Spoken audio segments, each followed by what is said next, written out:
Pekudei HaMishkan, Mishkan Ho'edus. This is the computation of the Mishkan Ho'edus, the Mishkan of Testament, Asher Pukar al Pi Moshe, which was overseen through the directive of Moshe, Avodas HaLeviim, the service of the Leviim, the Arisham ben Aaron HaKohen, was overseen by Yisomer, the son of Aaron HaKohen. See Rashi, Pekudei, the parshas unimdu called Mishkalei Nitvas HaMishkan. Here there's an accountability, a computation of all the material that was donated to the Mishkan, whether it was Lekesev, Lezov, Lechoshes, the silver, the gold, and the copper. Where exactly did it go? V'nimnu kol kelev v'chol avodoso, and all the vessels are enumerated based on exactly what the service of that particular vessel was.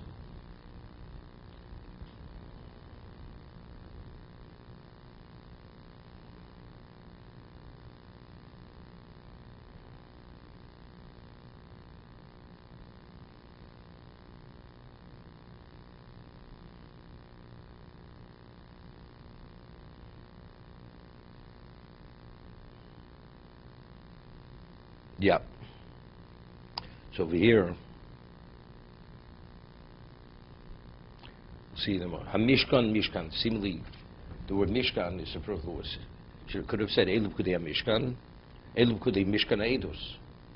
Right. This is the computation of the Mishkan, which was Eidos. What's Mishkan? What is the word Mishkan? Why is Mishkan reiterated over here?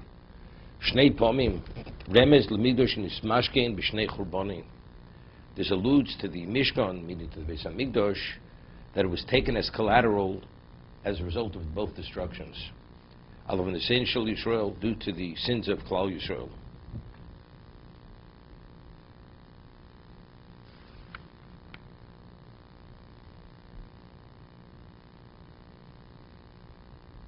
Mishkan Edus l'Yisrael. It's a testament for Klal Yisrael shevita l'm HaKadosh Baruch Hu al Ma'aseh Egel, that HaKadosh Baruch Hu was willing to forgive them for the golden calf. Right. The commandment of to build the Mishkan, make for me a sanctuary, I should dwell in your midst. This came as a result of the sin of the golden calf. That despite the failing, Hashem allowed His divine presence to dwell within their midst. So over here, the Sivcham asks a question. We had Luchas Rishonos, we had Luchas Achronos, we had two sets of tablets. The first set was broken, was the Chet Egel, and then there was a second set given. So why do we need the Mishkan to be the testament? Why aren't the Luchas the testament? Right? That Hashem gave a second set of tablets, that's an indication of what? A reinstatement. Mm-hmm. So over here he speaks about it. The bottom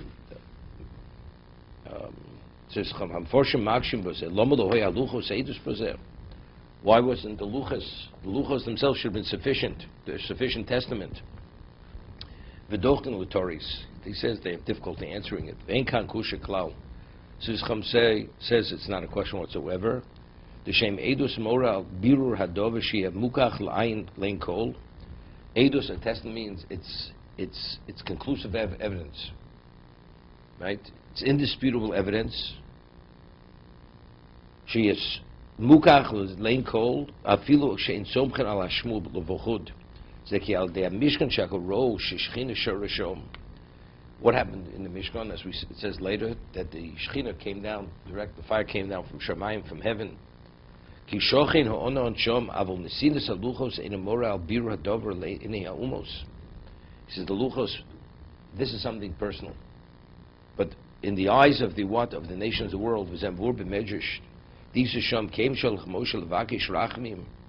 When Moshe went to seek out rachmim, mercy, miyad solach lem, he forgave them immediately. He says, I'm appeased that you forgave them. But revealed to the eyes of the nations of the world that you have no claim against them, that they're fully forgiven. I will allow my presence to dwell in their midst. Umakirin shemchalterim. Then the nation of the world will recognize that I forgave him. So you see, the luchos is not enough that the world should recognize. You need actually the Shekhinah, the divine presence, to dwell in our midst, for the nations to understand this. Lakachnem mishkan eidus harimvur b'dvarenu. This is the Divrei Dov. This is the Taz. That's his commentary.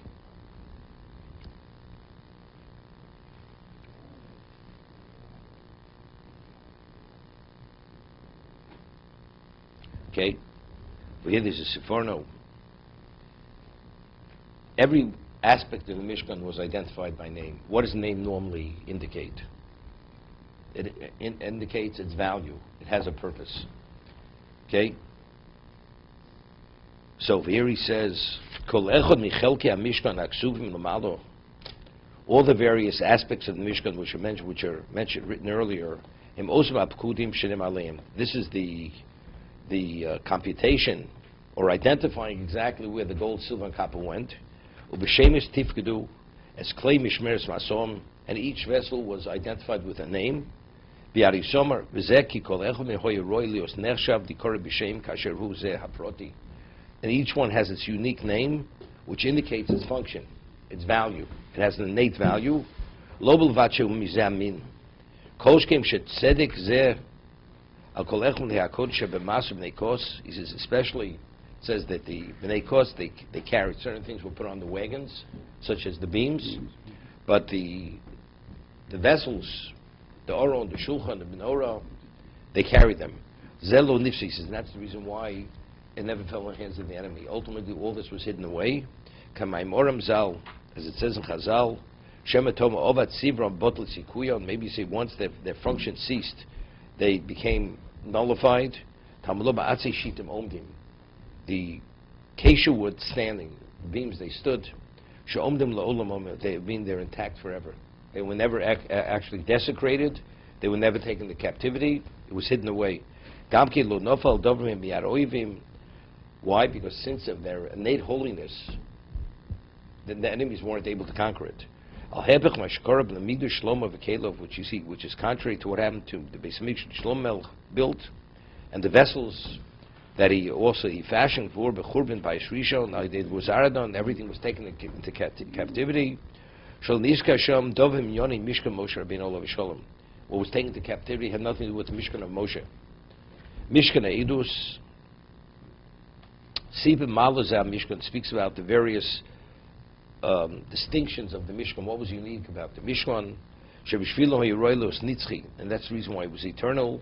It should not fall into the hands of the enemy. Rishon, firstly, show Mishkan Eidus. What's Mishkan Eidus? Show you about Luchas Eidus. The tablets are called Luchas Eidus, the tablets of testament. Be'ezeh Pukad Alpi Moshe, and Moshe is the one who gave the directive. Gimu Shoy Savor Salvim Biarisome Ki Omnom Mishmeres Kol Chelke HaMishkan, every aspect, all the watches of the Mishkan, Biarisome Ubetzal Ben Uri Ben Chol Mat Yehuda also Shoy Roshei Umnos Amlechs HaMishkan the Kelov Miuchosim, which is all the people who were involved in the craftsmen, the artisans of Mishkan.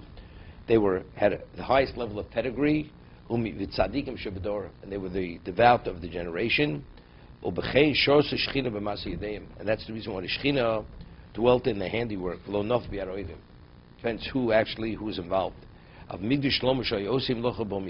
came from Tzur, but ultimately it came to an end. It started to falter. Ultimately it all fell into the hands of the enemy.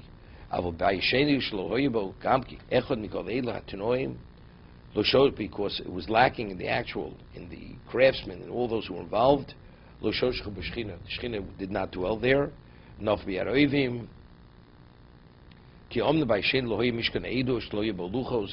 no luchos in the Baisheni. He was the Persian king. Vavino bom v'kohanim ne'levi lo motzosi sham chena mesaskim b'minyono hoyo tzidonim v'tzurim. They weren't even Jews who were involved in actually the Masons who were involved. Kivur b'Sefer Ezra. Okay, to be continued.